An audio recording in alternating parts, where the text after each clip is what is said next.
Hey everybody, I'm Eddie Starr, and this is the College of Rock and Roll Knowledge.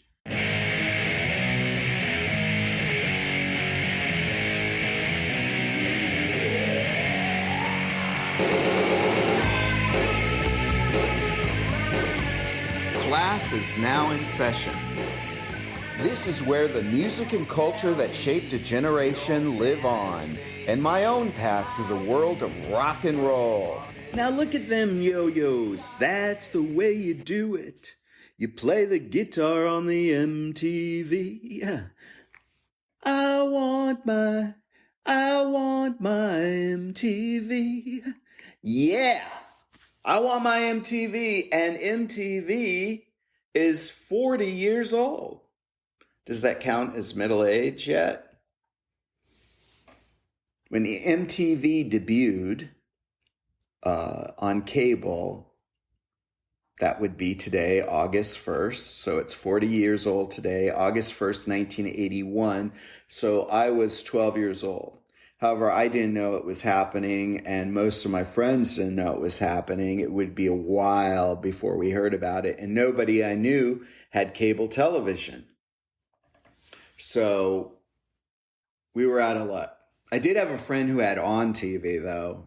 On TV was before cable. It was like a box you got that you subscribed to, and it actually had a little switch on it that said on, and you turned it on and you could watch movies with no commercials. And he had a VCR. So needless to say, he was very popular. Me and my friends loved to go over to his house because, of course, we could watch, all the movies, and they had taped them all and stuff like that. But anyway, back to MTV. One of the first videos I saw was I Love Rock and Roll by Joan Jett and the Blackhearts.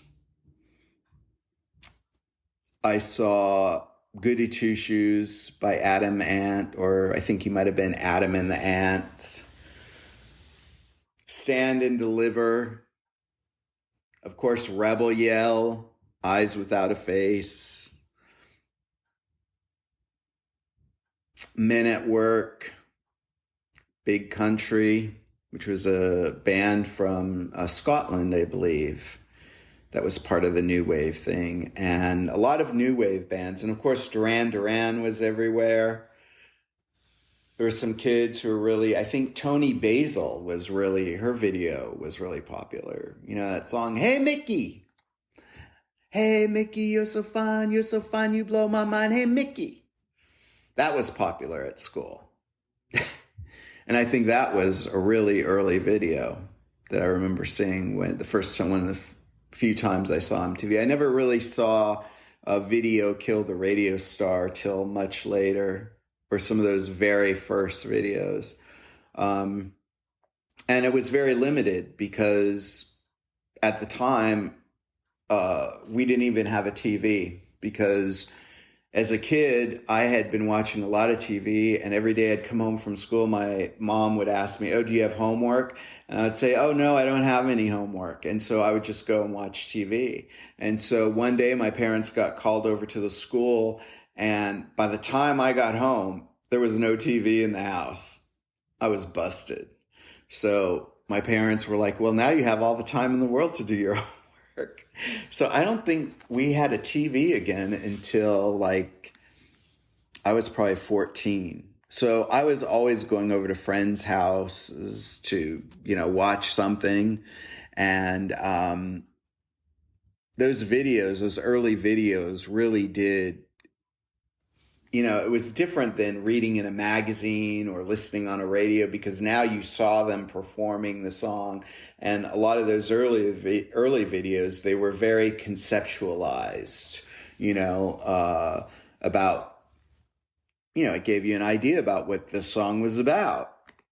And, whereas later on, a lot of artists said, "Oh, we don't want to do that because we don't want to give people an idea about what the song is about. We want to just do a live thing so people can get a taste of seeing us, and, they can make up their own minds about what the song is about." But those images, I think, they're important. And when you think of the song now, I think about Dancing with Myself. I think of Billy Idol on the top of that skyscraper with all those ragamuffin people or whatever climbing the building. And of course it was very controversial because, some of the videos were banned. And if a video was banned, then it just seemed to make it all the more, of course, desirable and everybody wanting to see it. And I think it was actually out of a video that I think Madonna was the one who really sort of pioneered that. I think one of her videos, which is eluding me now, was banned by MTV. So her and Warner Home Video put it out on video, and it sold like God knows how many millions of copies. I'll let you look that up.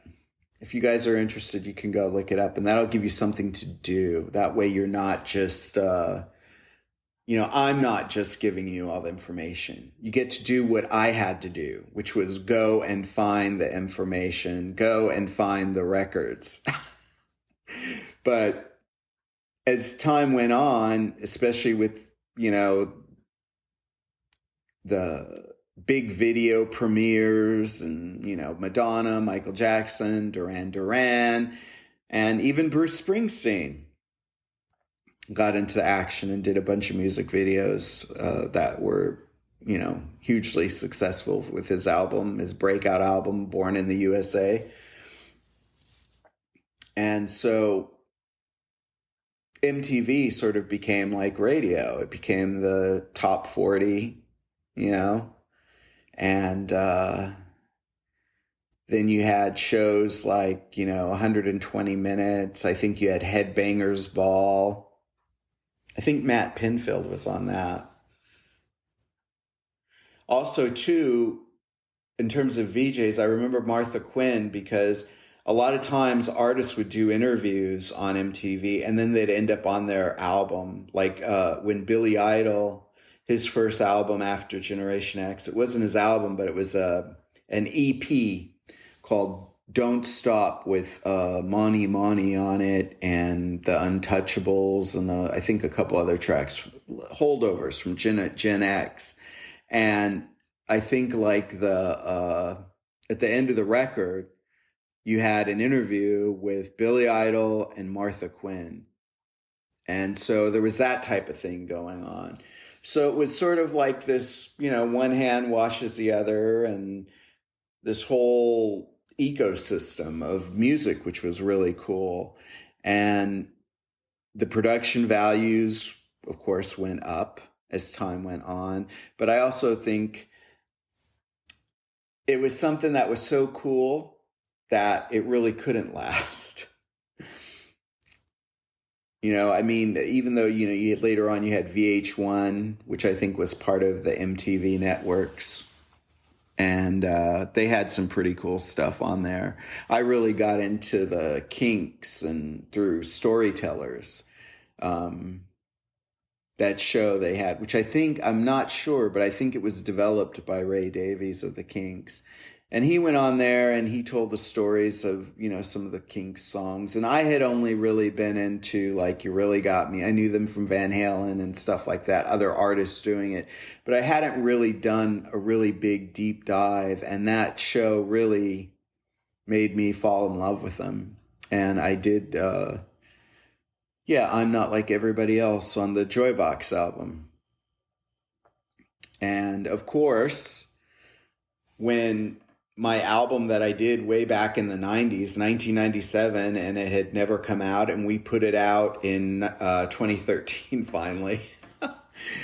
And, we thought we'd do a music video for fun. So I spoke to a friend of mine and colleague, Marisha Camp, who took a lot of pictures of my band and of me, and did a fabulous job at that.